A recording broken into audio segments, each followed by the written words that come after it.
Je me suis marié à 25 ans, un âge normal pour un mariage normal. L'histoire du conte que je vais vous raconter est un peu la mienne, à ceci près que je n'ai pas toujours eu la sagesse que raconte cette histoire. J'ai vécu ce parcours avec sans doute plus d'hésitation, plus de doute, mais surtout avec de moins en moins d'espoir de vivre un jour la vie de couple dont j'ai toujours rêvé. Je croyais que ce n'était pas pour moi. J'ignorais qu'avec le remariage, je connaîtrais le remariage. Et maintenant, je vous invite à écouter ce conte que je vous avais promis. Un jeune homme se languissait de ne pas rencontrer le grand amour.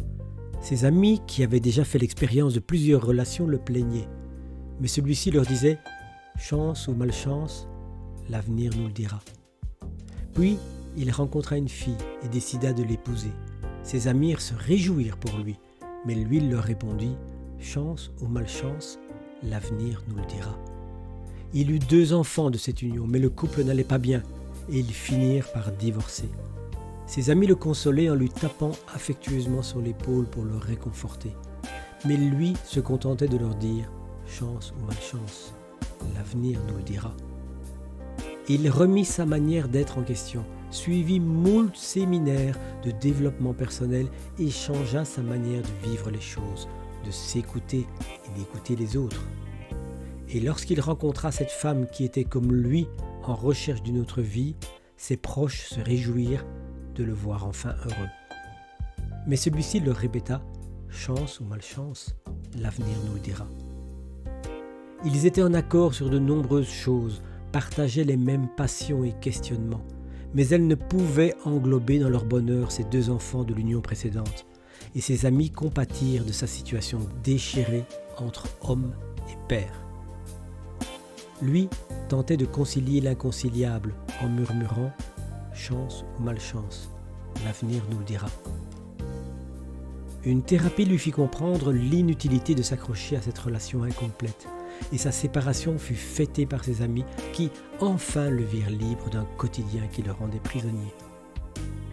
À un ami proche qui lui exprimait son soulagement qu'il ait mis fin à cette relation nocive, il répondit « Chance ou malchance, l'avenir nous le dira ». Il avait décidé de vivre seul, de se consacrer à ses enfants, à son métier, à ses passions, mais la vie lui fit croiser le regard qui le fit chavirer, et comme l'éclair dans un ciel d'orage, déchira le voile de sa vie affective. Il croyait avoir compris le verbe aimer, et là, il découvrait ce que voulait dire vivre aimant et être aimé. Et lorsqu'il lui demanda de l'épouser, c'était comme s'il lui disait une évidence. C'était son second mariage. Son bonheur a pris ses quartiers dans sa vie. Pas un jour ne passe sans qu'il ne se réjouisse de l'état de grâce de vivre un amour partagé. Au travers des vicissitudes du quotidien, elle et lui continuent de nourrir leur union à la source de leur amour.